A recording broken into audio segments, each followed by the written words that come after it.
All right, guys, welcome to another episode of 40 and Fit. Where we take a deep dive into the male mind on the verge of a midlife crisis. Today is what, January 18th? My name is John Baruch. I will be Alvin for the day. To my right, we have Alvin Simon. And then we have Theodore to my left. Dude. I like that. That's cool. And then we got back behind the scenes over there was Dave. Yep.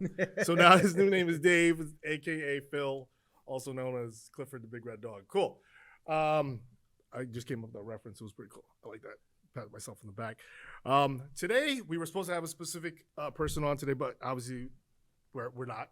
But we do have a special guest who is always behind the scenes instead. We got our boy Andrew. What's going Welcome on? back, Andrew. Thank you. Can we just call you Drew? Is that cool? You call me Drew. I had one other person in my life call me that. So. What about Andy? I like Drew. Drew's good. Drew sounds cooler. Drew's good. I'm just saying, but I'm just wondering. I mean, Yeah. Andy, only if you like. why do are you that. doing that with your hand? Why? That was. Well, we could go back to pronouns. Did either your Well, I parents was have not it? a gay Joe. I was just saying. Whoa, it's whoa! kinda, I didn't say anything about jokes. I'm a big fan of body language, so if you do that, I'm responsive to Andy. That's all I meant. Got it. When you shake the wrist, it dissipates all the energy, so you don't have any It's like left. you're You don't have any throwing- air left to say the Drew, so it's just Andy. It's just Andy. That's how I say it. Oh man. And then to my right, obviously, instead of Simon, is Dave Kolari. What's up, Dave? Hello, everyone. Cool beans. So today's topic, it's actually kind of a last minute, but I think it's something that we all want to talk about. Technically, I guess we could say it's about your net worth, right? How you value yourself and the services and your skill sets that you have to other people, other businesses, and so on and so forth. So I think we definitely jumped on this topic because I'll say it from my own personal situation. I'm in a weird journey right now, right? Everyone says you're in between jobs. I'm without a job. Let's just be honest about that. I'm not in between anything. I'm trying to figure out certain things, and I've decided that I'm gonna go in a special route. I could just walk into another gym, a certified personal trainer, and just start training clients again. But that's not what where I want to go. I do see that there's more to this world for me than just training clients. I think that I've spoken at length with Dave about this, with Andrew about this. I like helping other people become better people in whatever strengths they have. And the topic came up today. Another thing we talked about earlier before we started recording was consulting, right? And understanding the value that we bring to the table. I brought it up with Dave that I think we should start our own consulting for other gyms. And I'm thinking the long term. I'm talking about the long game here because I don't think at the very moment gyms, health clubs are at its peak right now. It's a big struggle just because of COVID situation happening and valuing what we have here. And I thank Andrew for this situation because he brought us in and was able to, I guess we could kind of leverage this, right? And do both for his business and for our own, and also for the sake of the gym. Put the throw it out there, right? Gettothegym.com. So that's the topic that we wanted to basically touch upon because Andrew was speaking about a specific trainer, young trainer, we understand, and she didn't understand. You would say she didn't understand her value. Is that basically what? Yeah, we she's wanna say? she's not at that point in her career where she can have the value conversation. She doesn't have the experience that sort of elicits confidence. So she's sort of she's giving herself outs in terms of pricing. And it's weird because like I said, we do have Cliff behind the scenes here too, who's a very young trainer as well, and I think Cliff would be great on giving feedback on this as well, because one thing I've always said, and I've said this when in hiring Cliff actually from the beginning also, I said this to him in this interview, and I've said this to other trainers, and we're talking about fitness specifically at this very moment. To become a very skilled and to see your value in this game, you have to have specific characteristics, right? I firmly believe you have to be educated, you have to be hungry, because if you're not hungry in this game, you will be stomped on, and you have to have personality, right? All those three things, that is what you have to bring to the table. But in order to get those things, you have to have gone through certain trials and tribulations, right? Dave and I have gone through this for 22 Mhm. 23 years, 24 years now, right? It just keeps on. Yeah, it just keeps going. It's literally going on 24 years that we've been It's like going the through this. odometer. It just keeps going. Well, some cars, they just stop. You know, the older cars, they actually turn back to zero again. We're going electric, baby. Yeah, well, we're going Tesla. And understanding your value, right? And having those characteristics, you have to know, again, I hate saying the word value over and over again, but you have to know what you're worth, right? And when it comes to the younger trainers, and now Cliff, I'd love for you to throw a little back at this. I've always said, clients want cheap. Like they're always going to look for the lowest denomination value, right? Everyone wants X amount of sessions for the lowest dollar amount, and then trainers will give in. Trainers these days will just give in and be like, well, in order for me to get the client, I'll just settle for $25 an hour. My whole thing is with that, and I say this all the time, and I want people to understand this. You have put in, as a trainer, you put in the time to learn and open that book. You put in the money to certify yourself. In certain cases, we have degrees. Like I have a degree in sports medicine. Dave, you went to school for Exercise physiology. exercise physiology. And Cliff, what'd you go to school for? Yeah, that's useless, but it's like politics. But just kidding. But you still went to school. And so we actually spent the money for this education, and then someone wants to come in and ask for a lower wage. I've always said that we're the ones that did the legwork, right? We're the ones that put the effort into understanding and learning this thing. Then why am I going to give it away to you for free, right? You have to understand what the barter value should be, and you have to at least get your money back, right? If your certification costs you, what's it cost now? Almost $1,000 for a regular Depending. CPT, right? It depends on which one you want to go with. And we could go into certifications later on in a couple of episodes. I did a lot of research on this stuff lately because I had free time. Let's say the NASM. I'll throw it out there. The NASM. You're not even supposed to read the word, but it's an acronym. NASM certification is like $890, but it's supposed to take like 6 months to get. And then they have all these other offshoot certifications. If you're willing to put all that money in, you should at least get that money back, right? You should get that money back in a decent amount of time. And when other people devalue you, I think it's an insult. I think it's an insult because they're not willing to do this. They're not willing to open the book. They're not willing to do the research, which is an easy thing to do these days, right? Google is free.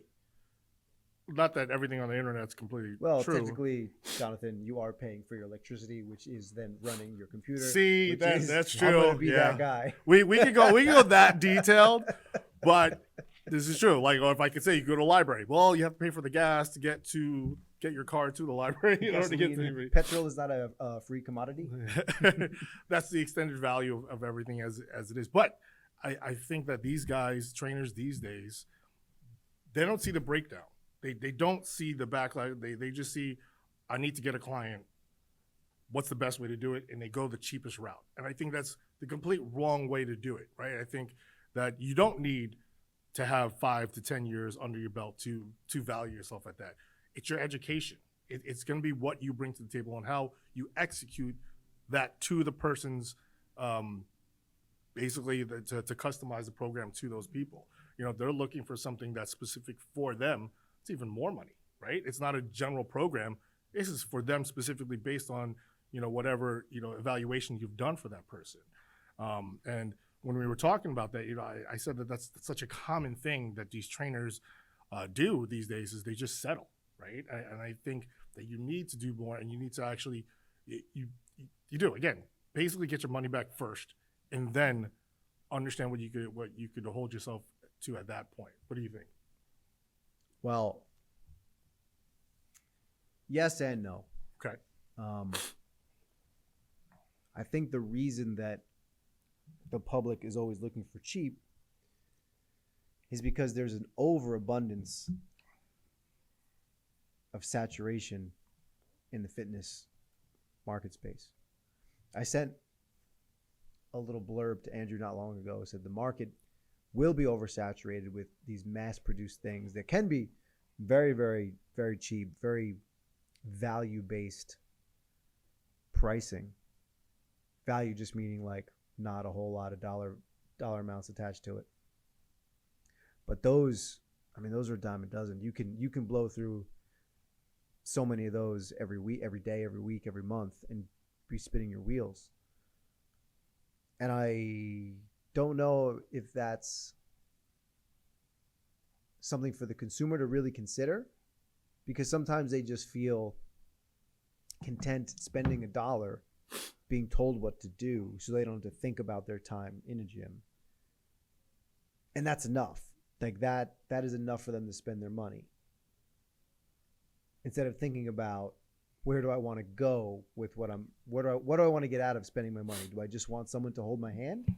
Do I need a professional babysitter, or do I actually want to make progress?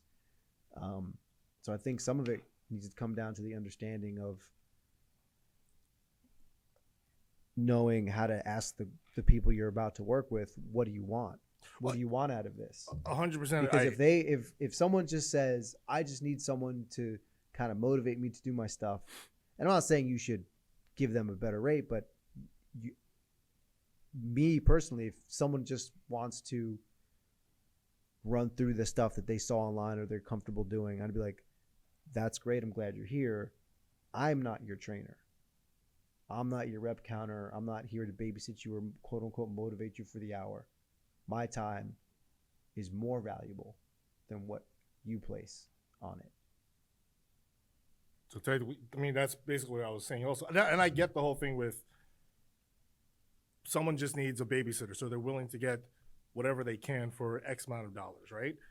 But at the same time, speaking of these newbie train or whatever it is, these new guys that coming out. I also, let's get away from new trainers, right? Just trainers in general, that because there's a lot of trainers that just they've reached their level of competency, whether it's with their skill set or their business acumen or even their hunger to do more, right? And they're like, this is cool, I can pay my bills, but what's next? How can I give myself a price increase? How can you give yourself a price increase within the confines of another entity that already sets the prices to begin with? How do we do that? Right? Right. And then how do we do that? Again, it's your perceived value of yourself, right? Because again, if you value yourself that little, then fine, that's what you're going to get, right? It's like you just said it. If I'm settling on just being this rep counter or this person to show up, so you're for the accountability part, yeah. I mean, but then that means that's what you value your time as, right? Because I could get a job at Home Depot pushing a broom for $20 an hour, and I don't have the responsibility of CPR, minding a person for an entire hour, checking in on them, when it's not their hour. But again, you have a different value in what you do for your clients, right? Mm-hmm. The others out there, right, that have settled for, I'm not going to do X amount because I'm not getting paid X amount, or I already got $25, so I shouldn't. I don't want it. Or even when you go to Home Depot, your value is different because you're not expected to do certain things, right? Or you don't expect yourself to have to do those things. Well, I just want to rewind for a second, because rewind. Value is subjective, right? It's in the eyes of the beholder, right? When you fly and you upgrade your plane ticket for extra leg room, that's not an option for everybody, but it's an option for somebody, right? I happen to be one of those people. I like extra leg room. And the same thing goes with the way Wi-Fi used to be in first class in certain airlines and all the different things.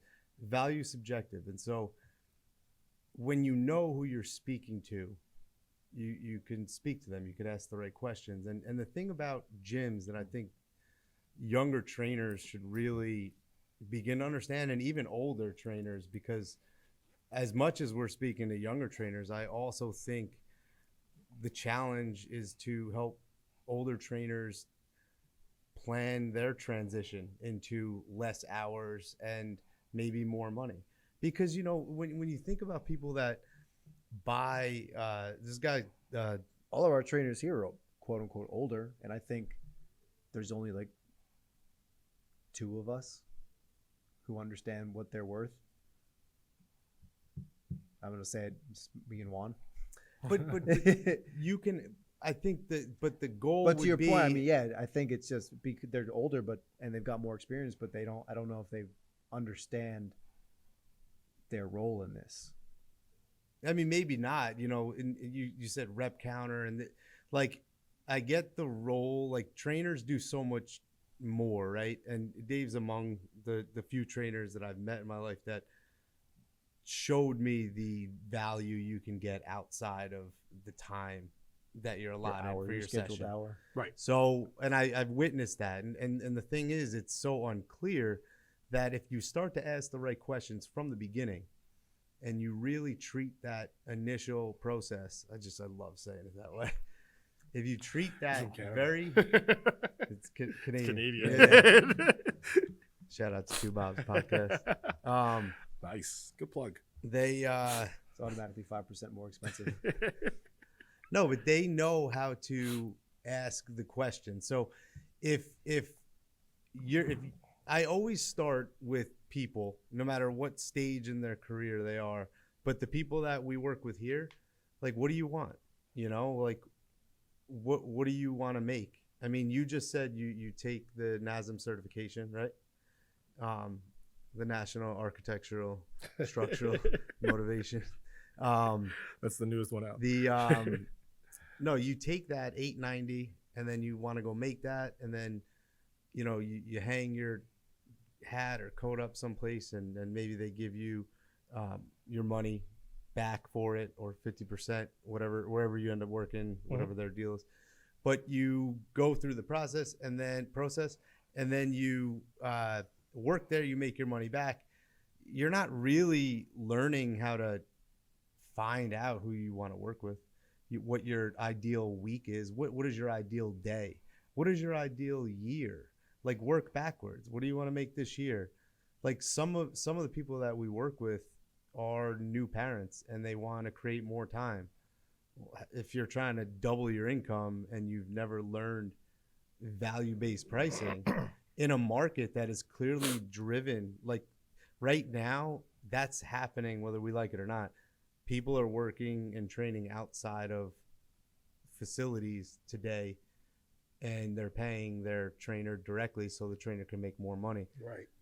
And so many of those people still haven't even realized the opportunity in front of them. Absolutely. You know, a lot of those guys have even settled at a lower price point, and that's their gimmick, right? It's like, well, I'm cheaper than the gym, and I'll come to your home, but also bring all the equipment to your house, and I'll take I'm like, I that's why when I see the value of things, I'm like, you have to take the time for travel and the equipment allotted, and then you have to plan around because you have less equipment to use, right? You have to actually do more, right? That's why I think you should be valued more. I've had this argument when I was working for gym guys.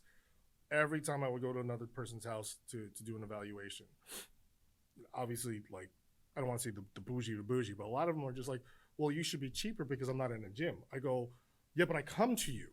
Like, I bring equipment to your house. All you have is a spin bike that you don't use, and what am I supposed to train you with, right?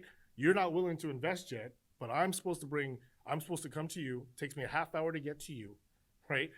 And then I train you for an hour with no equipment. I'm supposed to show you results. And that's another, again, and I have a client like that right now. He's like, they don't see how much the value of what we bring for those, 3-4 hours a week that we see them. That they don't understand that part. Like you said, there's a follow-up, right? There's always that follow-up. That's more time. That's why we should be compensated for that time of showing that result. And I understand that what you mean by, like, you pay $890 for your certification, you get that back, and all of a sudden you're like, you don't know how to develop the rest of your day. Like you said, reverse engineering, right? I mean, Gary Vee said that. Reverse engineer your entire game plan, which makes so much sense. Work with the end game and work and just work backwards. To show you how easy it is, right? Let's say you want to make $100,000 this year, right? Divide that by 52 weeks a year. Who's working every single week? But let's just do it because it's easier. And we get $1,923 a week you need to make. And let's say you only want to work 32 hours a week. Mm-hmm. Pretty fancy, right? So essentially you need to make $60 an hour. Right. That's like a great place to start. Absolutely. Figuring out all the other things we just talked about. Yeah, no, I think that's a great way, and I think $60 is decent. I think because I firmly believe the average right now, and we're just talking about personal training here, obviously. The average in home in this area is about $85 to $87. Chump change. Yeah, But really hold is. on. So 60 an hour, and then you're $60 an hour, and you're playing $60 per session. Let's per put it session. that So way. how many? So 32 sessions a week. Yeah. Right. Okay. This is the thing that when I look at younger trainers, could I just step in for this? Absolutely, go for it. What they don't really take into consideration is like you have to, I always say, respect the body you're trying to heal, right? Because the gym exists for a reason, and you're not worried about how many your turnover. Churn is a real thing, right? Your churn rate, how many people are you losing, your retention. Yes. There are systems in place. The thing is that as we're watching those systems slowly collapse, and not necessarily in a bad way, in many places it's happening in a bad way. And I'm not going to name names, Route 17, Ramsey, but you're seeing it collapse. And in the places where it is collapsing, the solution is also being placed right in. So the conversation that I think needs to happen is, let's educate these trainers so they can then educate their clients. Right. Because when you're conversing, is that a word? Conversing? Yeah. Is that the right word? Yep. So when you're speaking with somebody, All right, like Chuck- you're Chuck at Taylor. gym guys and what'd you say? When you're Chuck Chuck Tailoring, Taylor. conversing. Conversing? Oh, Conversing. when you're going back and forth, arguing with some guy that you're working at gym guys, that's a race to the bottom. That's another race. We're not even Yes. talking about that. That's the fact that you're having that argument means you're already in the wrong situation. So what we're going to do is we're going to start to have these conversations much sooner. And so the thing about understanding the end game is we do it a lot, right? Oh, you're getting married this year? When you get married? You guys are fucking brilliant at that, right? Like, oh, all right, we got this long. Oh, you want to do a show? You do that already. Yeah. And so many of you have even started to figure out how to price properly for that, because oh, am I going to have to show up that day? Am I going to have to drive here to go there? You're thinking about your hours, but you're also thinking about what's realistic and how can you best serve the client. So I think what we have on our hands is a capacity situation. And so if you only have a certain amount of capacity, because we need balance, time with our kids, time with our spouse, time with our dog, whatever, then you have to balance your life properly. And so if people aren't valuing what you do, then it's not their fault. It's now up to you to look inward and say, okay, what can I do to make sure I'm articulating what it is I do? Yep. And you guys happen to be at that point in your career where you have the experience and the confidence. Right. The thing that I said to myself on the eve of creating RPM, I was looking around the gym, and I think I was probably training my client Jen, who at this point has been with me for 10 years, and she's followed me to every gym that I've changed and even come back to. I'm the only trainer she's ever done that with. I replaced someone who left to go start his own thing. I just took over. And then she followed me to Powerhouse, she followed me to track, she followed me back to Montvale, and she came down here. But I remember thinking, like, man, like, this is disposable income for people. At any point, this could go away for a lot of folks. And what do I do? What makes me stand out more than any of these other trainers here? Right. And I was like, how do I provide more value to my people for essentially the same exact pricing or whatever? And that's what RPM came from. So I think you have to, some of the trainers who need to figure out their value, they need to understand what they can offer or how much do they value themselves. Because if you do that quick little math that I did, right? So we got to $60 a session. Now, you've already said some guys are like, maybe I'll go like 25, 35. Yeah. They're at less than 50% of that. Right. Now, granted, $100,000, not necessarily pie in the sky numbers, but six-figure salary is a milestone for a lot of people. So it's like, wow, just to do this, and to understand that no one's going to have that perfect 32 sessions a week every week of the year. You are going to have the turnover. You're going to have people that, sick, vacation, whatever, if you're doing in-homes, whatever it is, a travel time, all of a sudden you'd be like, oh, wow, maybe 60 isn't enough to do everything I want to do, but I'm stuck in the neighborhood of $25. Yeah. How do I justify to myself that extra $40 or $50 quote unquote upcharge? So it's like, how good are you at what you do? You may be awesome, but you either have to, one, believe it, brush up on your skills, or figure out how to better communicate that to somebody.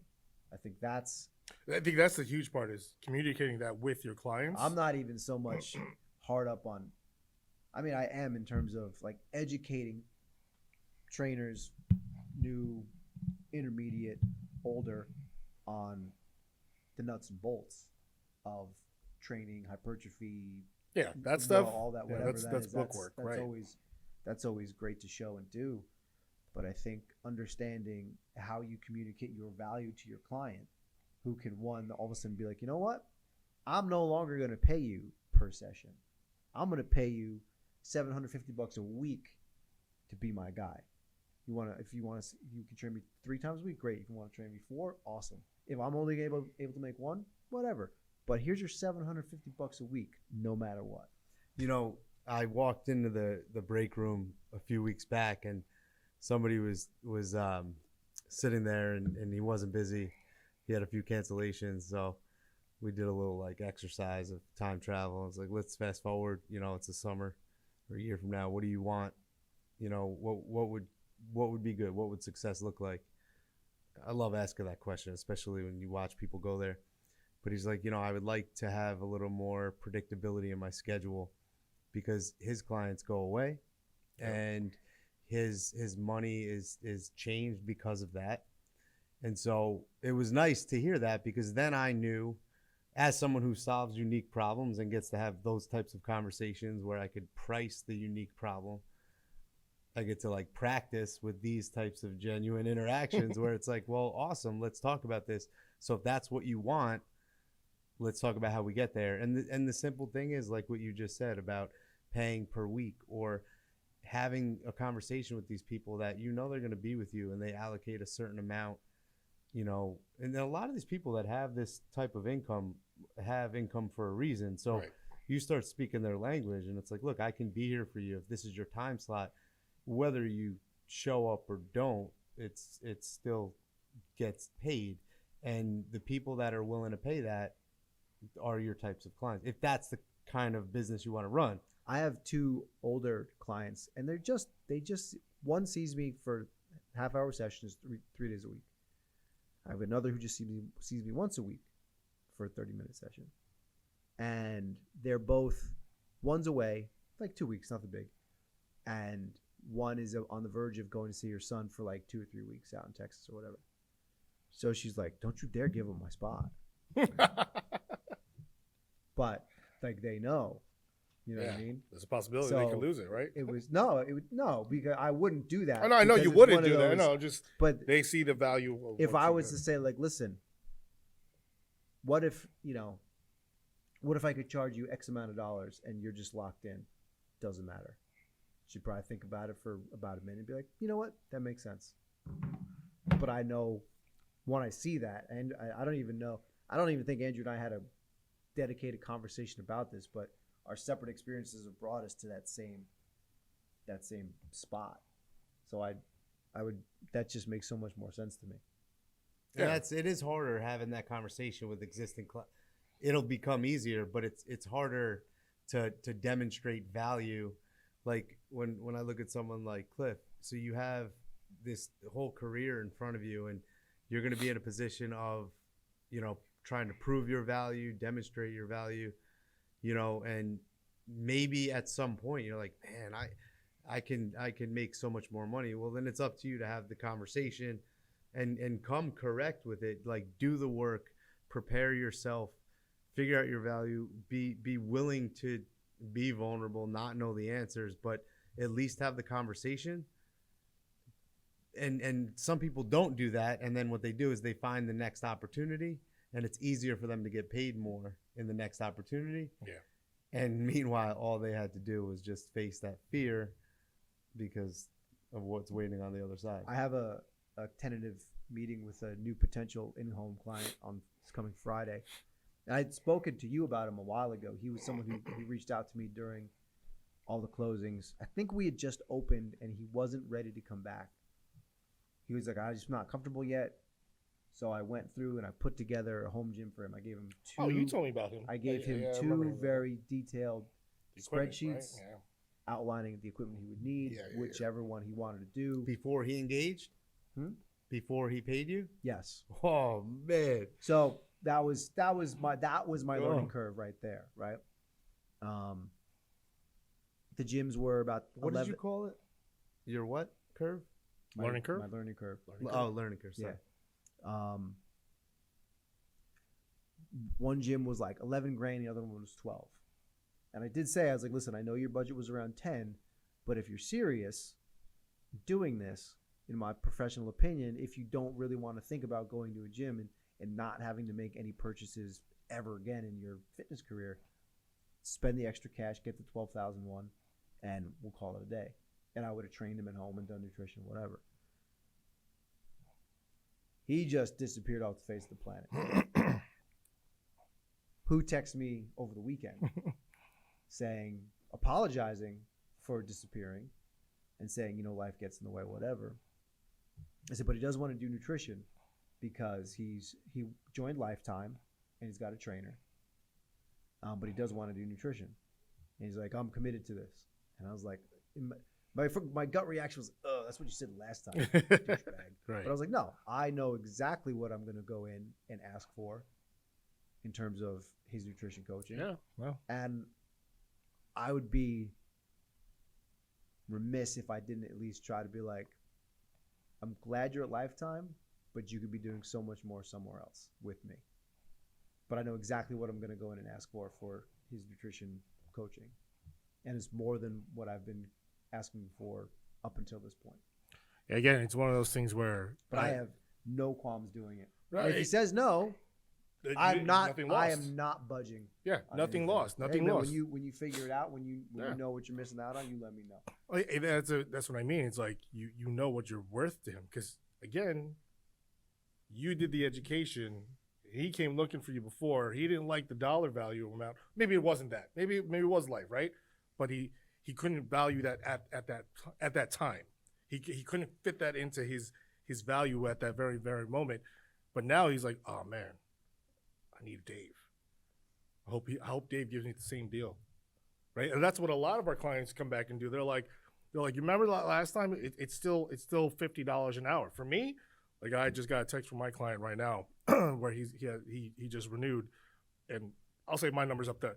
I charge $2,000 a month for 16 sessions, up front. I say it, and he was like, if I get my friend to join, you'll train us both. I go, yeah, for like $30 more per session.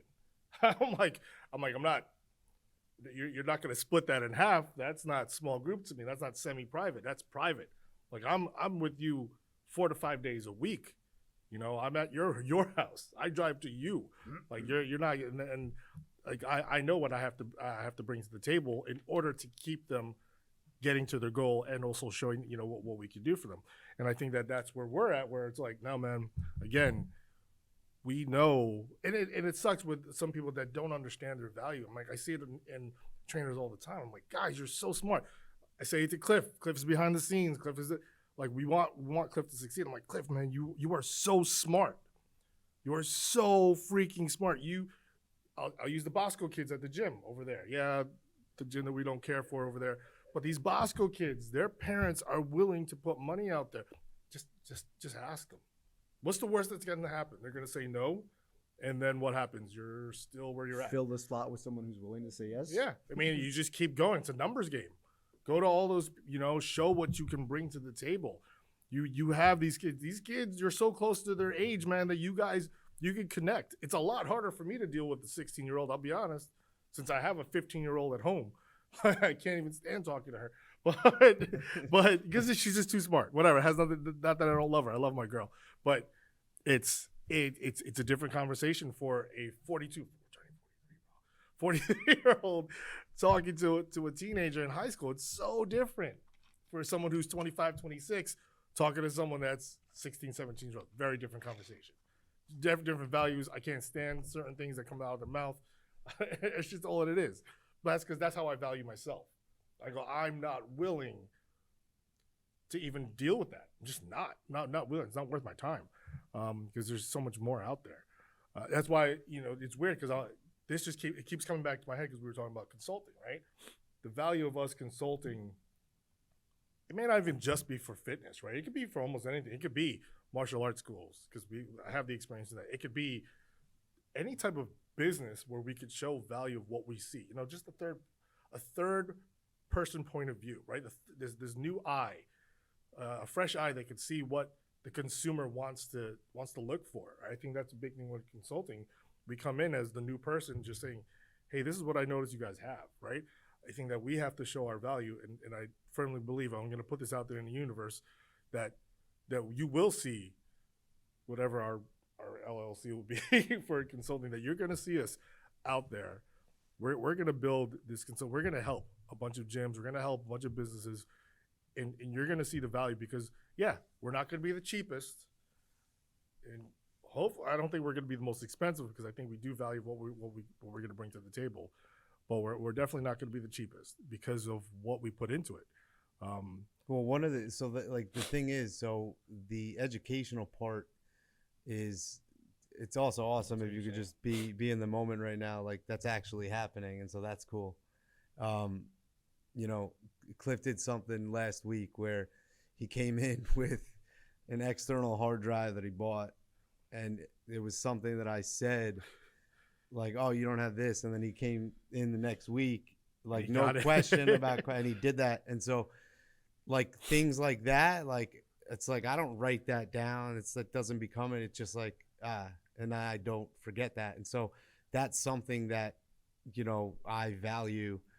He listened, right? So eventually he'll be able to speak to that experience with confidence and be able to demand the rate that he gets or put forth the options that he puts forth and win one of those options.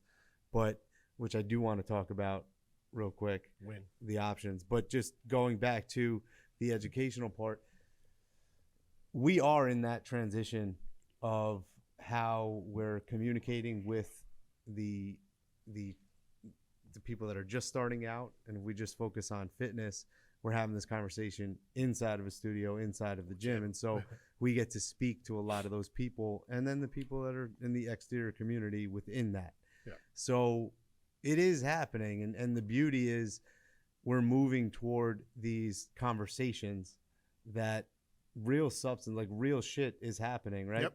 So if you're paying attention and you want to pay attention, then people are going to value that. And the thing is, the business owners, they might not understand how to pay for that, which is why they're letting people go with higher salaries, and they're not trying to take advantage of people at lower salaries, but what they're trying to do is they're trying to prevent themselves from dying, and they don't really know what to do.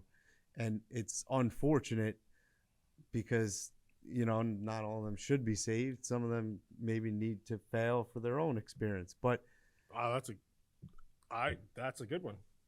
That's something that you don't really think about, that you got to hit rock bottom in order to know what you shoulda, coulda, woulda, or the value of what you had, or what, or just what you did wrong. Yeah.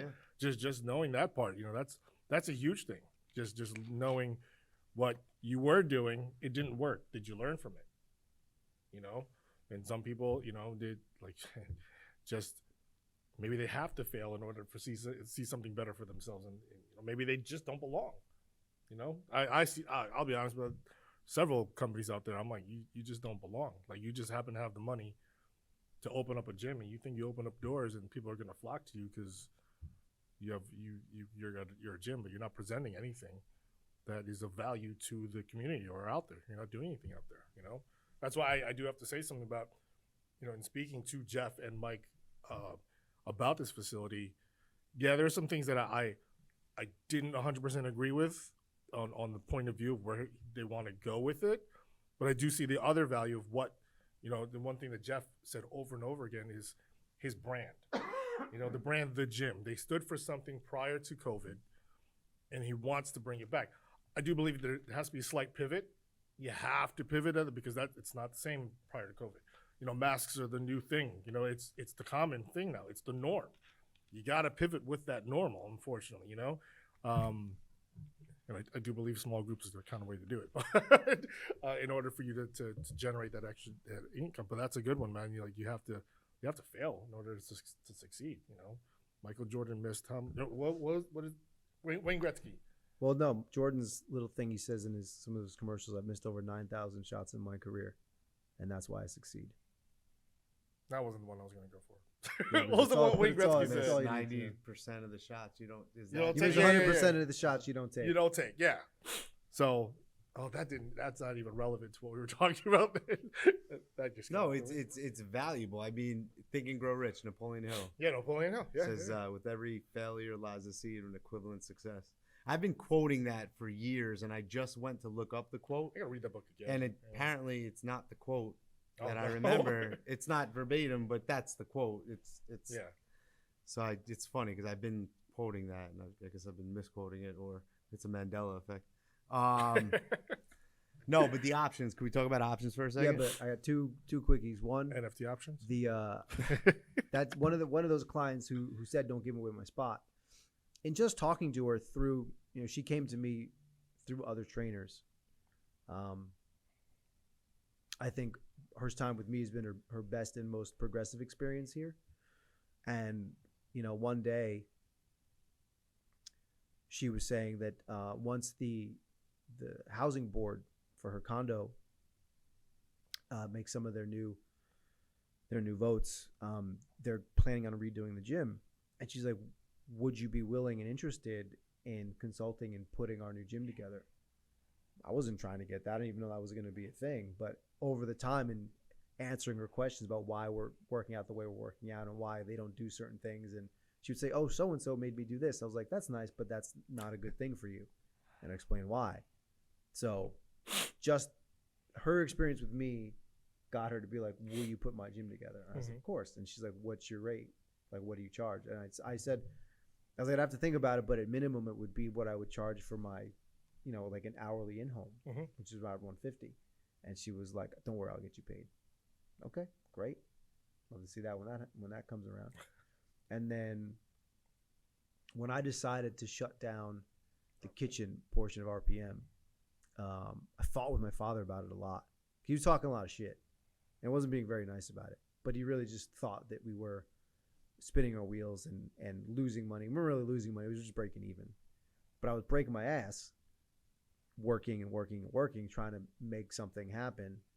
And then eventually I was like, I'm just spinning my wheels, and I don't want to spin my wheels anymore. And I've got better things to spend my time on. So then I shut it down and partnered with other folks. And then, COVID happened, so it didn't really matter. But I know now with some of the things that are happening and some of the people that are starting to undertake similar endeavors on their own, it's like, to Andrew's point, yeah, I don't need to ever do that again. Learning what I needed to learn from that and figuring a bunch of stuff out and holding all that experience and value is enough to be like, yep, this is what I need out of that for the next person. Yeah. So I don't know if that's failure, but I definitely pulled the plug and was like, okay, this is what I learned from that. Yeah, I don't think it's failure because you didn't really lose anything. You gained knowledge, right? And then it's the same thing, me parting ways, getting fired from Fountain. I really didn't even care. It's like one of those things. I was like, good, I don't want to deal with you. But with Andrew sending that 5-minute long voice text, really made me think, and I appreciate that because it really. Absolutely, That's cool. I mean, it was 5 o'clock in the morning. I was getting ready for a client, and I'm like, what the hell is he sending to me at 5 o'clock in the morning? So I'm sitting on the toilet listening to this thing. I was just like, I'm trying to go take a shower. I was like, what is Andrew talking? Oh, he's talking to his son in the back of the car. Oh, it was that one. Yeah. I was just like, what are we talking about right now? But yeah, no, it made me realize because I did. So no one knows this. I didn't say this out loud. I got offered one job, out in Morristown. One job. One lazy job. And like honestly, me. Lucille Roberts is a great company. It's owned by Town Sports International, so it's not that great. I was told to make. Oh, is it Are you really serious? It Lucille is. Roberts? There's still Lucille Roberts. Yeah. Oh, yeah, but you didn't get offered. No, it wasn't Lucille Oh, Roberts. so I thought the joke would No. have more success. You know, Lucille. Yeah. Fun fact: Lucille Roberts has been always promoted as a female fitness center, but it's not. Like as a male, you could actually go join a membership. They have male trainers. They were bought up by Town Sports International, and they are. You cannot stop a male from joining a Lucille Roberts. Yeah, but no one wants to like get big. No Like, one oh, where wants you to. been, man? You look great, Lucille Roberts. Yeah, man. Yo, my 20-pound dumbbells. Oh, look at that. Last time I saw that bitch, she just kept making me pies. I got fat. But go ahead. But again, so I did get offered a job, and I turned it down because number one, just what they wanted out of it was compared to the salary that they offered. I was like, that's the biggest joke in the world. I'm like, What was the position? it was a general manager position for another gym, and I was just like, wow, that's What you was wanted What were they offering? $40,000 a year. Fuck out of here. Exactly. I was like, wait, like you're like a name brand. I don't want to say name brand out there, but I'll put it out there. It's a big box name brand company, and I'm like, and you want me to run the entire facility, run every department, which I mean, there's only 3 departments: membership, personal training, and operations. But I was like, and you have like, I think they said they had like 1,800 members, which is more than other gyms at this very moment. Should have been like, I'll work from home 25 hours a week And for I 40 grand. I was gonna counter it, but I was like, but they wanted me to go out to Morristown. I'm like, I'm not traveling out there for that. I'm like, just the gas alone was not even worth it. And then someone told me to also apply for this other job in the city. It was $70,000 for this gym, and I was just like, it's like $300 just to commute into the city a month. I was like, it's not worth it. I go, and after hearing that, I was like, I truly have to value myself even more in these types of positions. It's not worth it for me anymore. The headache, the stress, the phone calls 24/7, constantly. A pipe explodes, the toilets back up. You know, someone has COVID. Now you got to work the desk. You got to cover this. You got to cover that. So not worth all that stuff. I need a bathroom break. You guys keep going. He's gonna go pee. Yep. He's gonna go pee. But Number two. when it comes to, and you got to keep it open. Oh, so we're gonna hear the Group X. No, they're done now. Oh. See a little kickstand?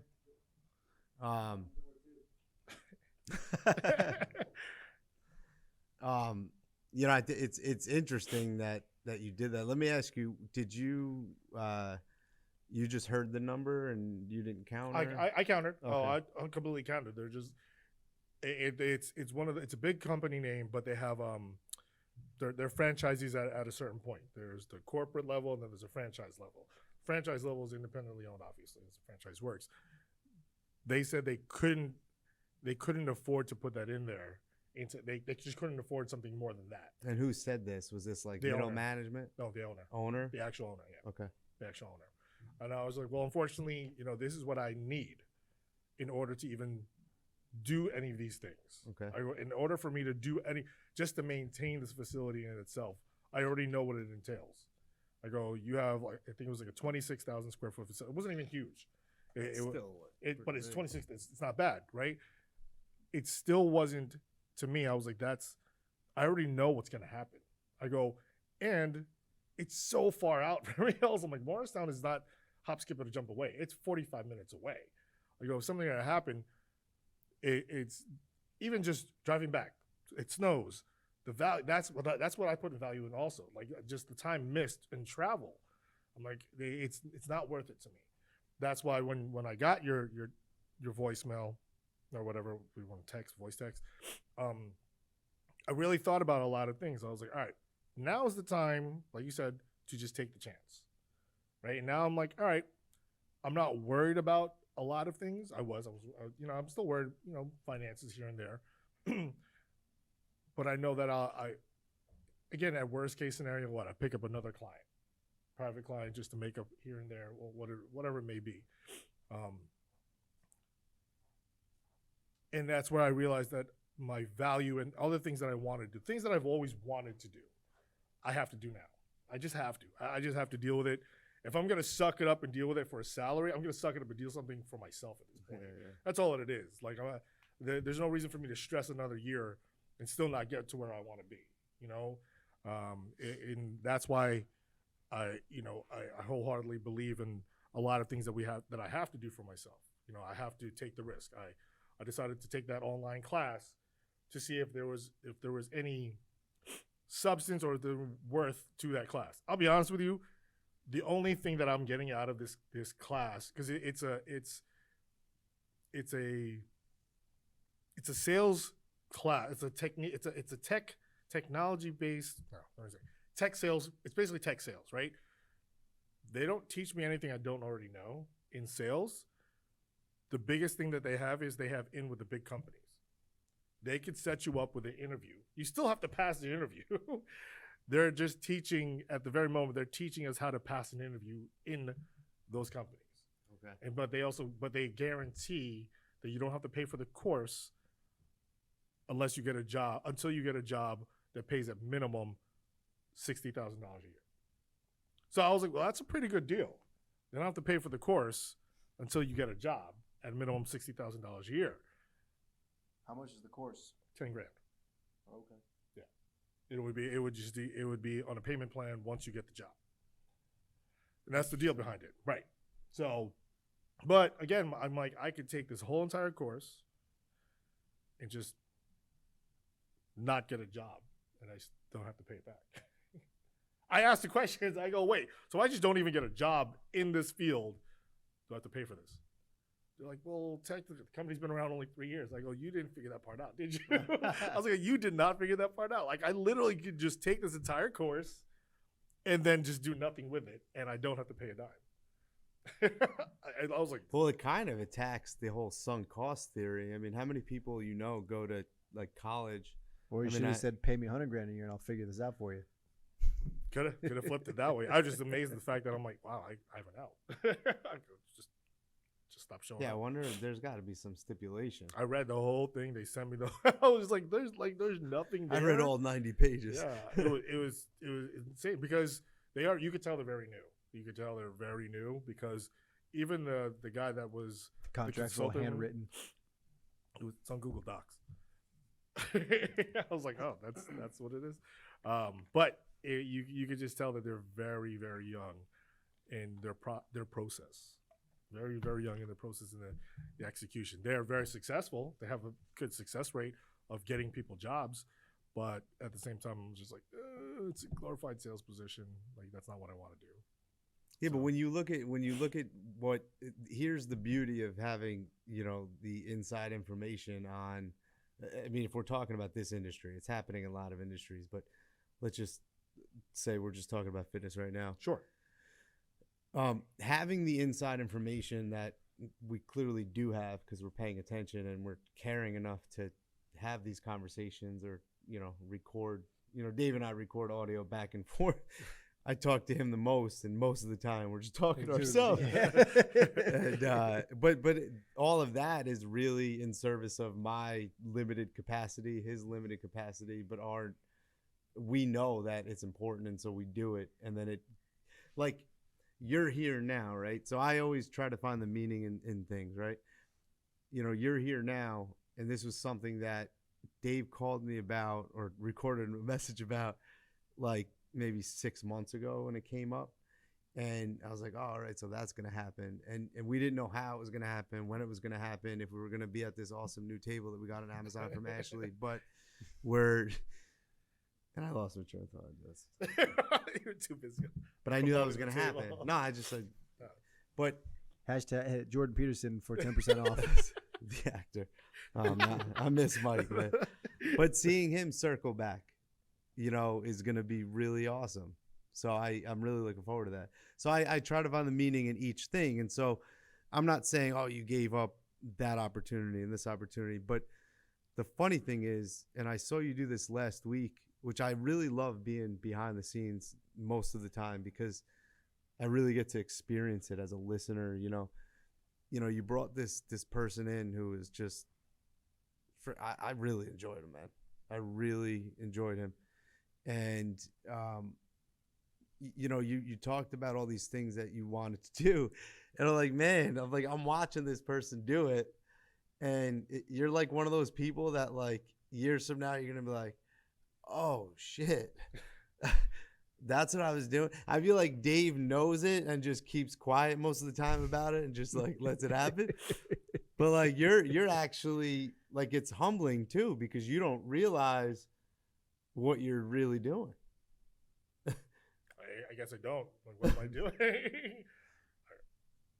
Are you gonna answer that? I don't know what I'm doing. What am I You're doing? perfecting the craft in Oh. a much needed what's happening in fitness. Oh. To go back to that point, there are going to be, if let's say the person that takes that job for 40,000 in Morristown or 70,000 in the city, it could be an awesome person and someone who genuinely wants to solve those problems and is fulfilled and is not complacent in their work. They're not complaining about the extra things they're asked to do. Let's just say that happens. Correct. That's ideal. Right. Probably not going to happen. At some point, that person is going to want more, and that company may not be the company for them to make more, or it may. The beauty of you turning it down is you really realize that now. You know that maybe it's not that. And so what we can do to those businesses that are trying to hire for those jobs is ask them, like, well, you've clearly determined that 40,000 is worth it for this. What do you want? What's the outcome? And start working backwards. Yeah, the thing like, is, what do they want you to do? Manage the PT, sales, you said And 3 operations. and operations. So at the very least, it's like, well, how many memberships am I in charge of getting every month? Right. At what cost? Yeah, those are the questions that so were already asked. you're gonna pay What are me you looking 40 at? grand a year to make you guys 300,000 a year. That math doesn't work for me at all. Yeah, no, I even, it was weird because I even suggested, I was like, can I get a piece of the pie? I'll put it out there. I don't even care. Equity. Hey, listen, I'll throw out the equity. I think that's like one of the better ways to do it. If you really want to hire someone that's good, give them a piece of the business. It doesn't have to be a huge piece. Something that they work for. You know, they always want skin in the game, man. I think skin in the game's great. I think Shark Tank's awesome. I think people like that, they deserve what they bring to the table. I think. but they really, you say Shark Tank? Yeah, they really make you think about how much is it worth? I mean, it's, some people think money will solve the problem, but it turns out like when you don't have to think about money in something, you know what I mean? Like off the bat, and it could just be about the thing. That's what was so awesome about the podcast at the very start. It was like, I mean, coming just from my perspective, like Dave just started this thing, and I know he does things he says he's going to do. So when I'm listening to it, I'm like, man, like this thing is clearly not tied to like income. This is a bunch of dudes that really enjoy this. And then I went and I enjoy the shit out of it. And I'm like, yeah, this is the thing. And so money is attracted to the thing. And so that's what's interesting, is when you really see through each step of the way. Right, and that literally just goes back to value of what we bring to the table and what we're worth, right? Again, we're just talking. This is everyday stuff for us. This is literally, we live this stuff every day. We've been doing this for how long? We've gone through the gauntlet. We've tested the waters at the peak of fitness. The peak, the fitness has gone in a different route at this very moment. I had another talk about another company that's opening up right down the street here in Englewood, Rumble Boxing. I'll throw it out there. It's going to be the only Rumble Boxing in the area. Speaking to the owner, she's very young, and I was just like, "You really don't know what you have on your hands." I was like there is no other Rumble Boxing. There's 4 Rumble Boxing. This is a franchise? It's a franchise. And if you didn't know who Rumble Boxing was, now you do. Yeah. It was just said 13 times. I'm throwing it out there, right? Because it's a decent company. I wonder what that's worth to Rumble Boxing. She'll pay eventually, but it's just in that whole realm. I forgot my train of thought now. I don't even know where I was going to go with that. She doesn't know what she has. She doesn't know what she has, and what something like this can help her launch and put it out there, something that people would experience. Because she it was weird, completely off. It's like I'm kind of going off topic, but she has a full-time job outside of fitness, and she's opening a fitness studio. I was like, so you're not going to work your own studio? She goes, no, that's why I'm hiring a general manager. I go, do you know that how much of a conflict that's going to be? Because, and I've dealt with this before. I've dealt with other small studios that are in around there. I've dealt with 3 other small ones, 2 martial arts schools and 1 fitness center. I've dealt with the owners. I'm like, you have to learn your own front desk. You have to know what it's like for that front desk person to go through certain things. You have to know what your trainers are going through. You have to know what it's like to open the gym, because you don't see the value. You just think someone goes in and opens lights and turns on lights. But how many times at the front desk do they get reamed out by members? And then you're like, well, why didn't you just say this? I go, why didn't you just say that then? As the owner, right?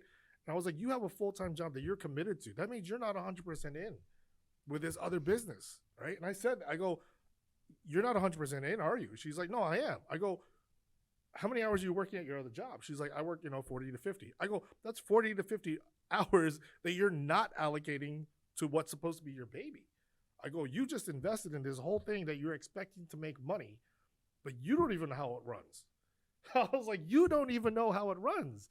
I go, because she was a member at the other Rumble box. I go, that's even worse. You're on the other side. I go, you have to see what it's like first, and then, come as a member. That's just the way I see it. I could be completely wrong. But dealing with that stuff, I go, it's weird to me. Like, you don't see that value of what the general manager is. Because she wouldn't even answer the question of how much the general manager is going to get paid. She didn't answer. Really? She would not answer. She's opening? She's opening in, I'll throw it out there, May. So it's, but I was like, listen, let's just keep talking. I told her, I go, let's keep talking. I go, I can help you. I can help you, but I'm not going to, I unless it's getting paid, I'm not dedicating 40 to 50 hours a week to it. I go, but I can help you. But I also think you have to work you got to work your front desk at least. You have to be there. But it's funny, like so if just tying back into the options for a second. Because, options, yes. Because you guys both talked about 2 instances where you dove into the very thing that I'm asking you to put value on, so you can communicate that to your client and then educate them and then make them make the choice. When we put one number out there, right? Like if you built the gym, did you just give one number? Well, you said you gave 2 numbers. Yeah, two options for him. Okay. So I mean, in any and then for the client that wants to add somebody and you had a number already in mind. Yeah. Was that was the only number that you gave them? Yeah, that wasn't the number. All right. So, and it's something that I really would recommend learning more about, studying more up on value-based pricing. But the beauty of the options is before you really start thinking about the problem, because there's a lot, like we're solving unique problems, like you're like I had a proposal I put together for a studio, right? And it was a unique problem. They're an existing podcast, successful podcast, financial podcast, highly edited. Not us, right? And us. highly edited. Podcast. And the guy's on TV. It's like I don't want to like talk too much detail about it. But the point was to transition to video would be a very significant thing. And so to build the studio where he wanted to build it, before I could even put a price out there, I needed to understand where is his head at. And so we had the conversation after there was the qualifier of, hey, talk to this person because he's an expert in that, right? He can do this. So then now that's done. And now we're having the conversation of, well, what is he looking for? Because when you think of building a studio, what does that mean? It could mean anything. So I put these options together of, one is, and I pulled it up because I do think this is educational to read. The numbers don't matter here, but the way that I put forth the options were really fun to do. And so I hope you don't mind me reading those. Go for it. All right. So the first option is called the anchor option. That's like the high, like you put this out there so it sets the tone for the other options. Got it. Okay.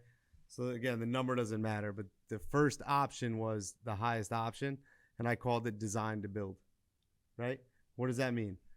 So I wrote, this is kind of like flying first class, getting to your destination before your second Bloody Mary, and then having the pilot tell you to text them when you're ready to leave.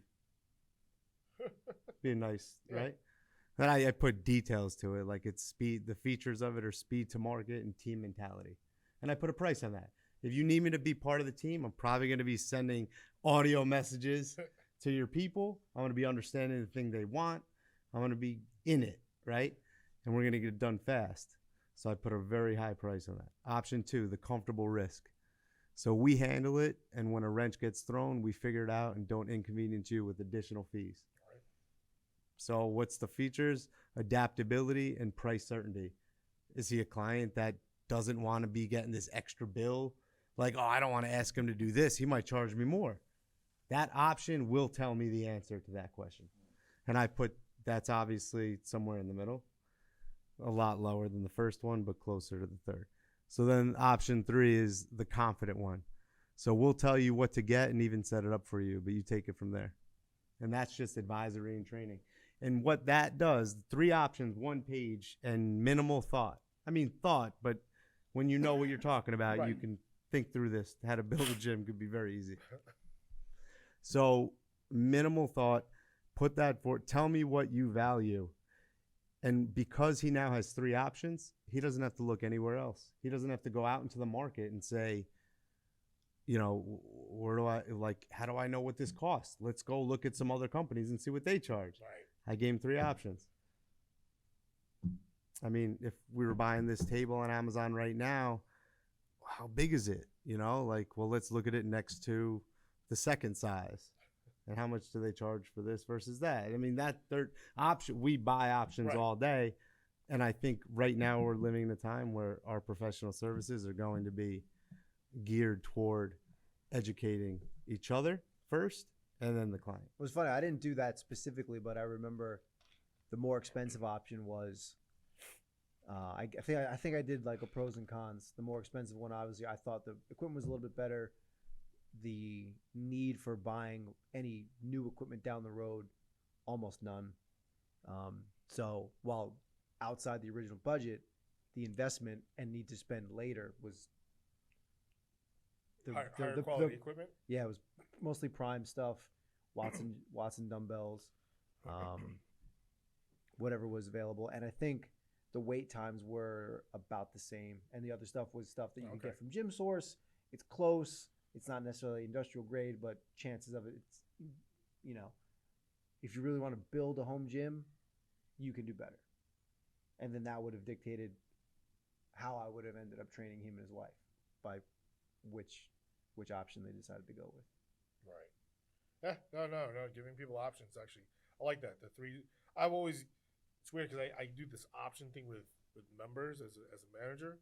When they come to us with a problem, they want a refund, right? And usually the refund isn't the solution. It's like, all right, well, we can't give you a refund, but here's your 3 other options. You can either get this back in credit, this, whatever it may be. But I give them 3 options. You pick. That way, the ball's in their court. But here's what is going to look best for you at this very moment. And I like that. It just makes sense rather than the full-blown argument or I'm going to sue you type of situation. But that's with members and de-escalating situations. I always have those with my mom. It's crazy. Giving her options? No, I'm going to sue you. But salary, just on that note, though, you know, if they want you to be, you know, controlling these, you know, the details that go into opening, closing, and doing all that, because you know that, that's the beauty of having the inside knowledge, is that you can go to any of these places that you want to work for or work with. I mean, you could design your deal, but the thing you can't do is resent the person that hired you. You can't say that's not my job. It's always on you to take responsibility, and that's why I talk about Jordan Peterson all the time. The actor. The actor. Is exactly. He's a great actor. Great That's why I movies, talk guys. Look him up. He's on IMDb. Yeah, no, I he's laughing. Very hard. What's he laughing about? He looked him up on IMDb. All right, cool. I think we Yeah, I mean, we took a good. I think it was a good educational turn. What do you think? What's the takeaway? options. I think it's a huge thing. I think knowing your value. I truly still believe that you have to know what you've put into it in order to know what you're. I don't want to say you charge, whatever it may be, how you value yourself. Because I'll put it out there. Dave and I have been doing this for so long, and we have dealt with, at one point, one of the best fitness companies in the world, and we saw the downfall of it, and we saw everything went down with it. You know, Crumble before our eyes. yeah, like literally in our lifetime, and it's crazy that we could say that we were there. I mean, we lived through COVID. How many people say they've lived through COVID, right? Like in their next 10 years, right? Well, not the ones that died, that's for sure. Wow, wow. Too soon? No, it's just waiting for more of this to come before, but it's all good. Wow. I'm surprised we didn't throw more of this out there. But value, understand truly, and again, I say this with trainers and anyone else, just know what you bring to the table, man. You got to be able to, shouldn't be scared to ask for certain things. You shouldn't be. And if they're not willing to invest in you, because, you know, they came to you, you know, but you also have to hold up your end of the bargain. That's another thing. If you could say you're going to do it, hold up your end of the bargain. Well, the only flaw, and before we get out of here, the only flaw I see in like knowing what you put into it. Like I haven't, most of the learning, the 99% of the learning I've done in the last few years has all been reading research. I'm not paying him to do that. No one's paying me to do that. But I know that that's the next step for me to be like, no, I've done all this work because I know that you are going to pay me this dollar amount. So it's not necessarily like I've put something out. I did it because I wanted to be able to demand more. Absolutely. But the thing is, someone else is coming to you saying, I want to know what you know, but I don't want to do the education to do it. It's like, well, I did it, and you want me to give it to you for free, but I put the time and effort into it. No, right. I just mean when you were talking about well, a certification costs X amount of dollars. Like, Don't think about like the amount of money you've put in. I mean, I guess it's a decent place to start, but I just say at least get your money back first. That's my whole thing. At least get that money back first, and then, you know. But to understand sunk cost, though, that's the beauty of it. You know, I was going to law school. I was going to like line up, have a great job guaranteed, and then, well, like I stopped for business. I was like, I did not align with all these attorneys I had met. It was like a seminar. I'm like, man, I'm not like these people. I left. I was like, could they really like comfortably sleep at night? Just a lot of I don't mean that against all lawyers.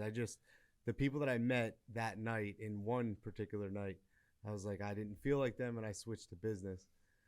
But the point is, sunk costs are real. So kids go to school, they graduate, they spend more than $890 on a certification, on a degree, and then they're like, well, I guess I got to do this because most of them seem to school.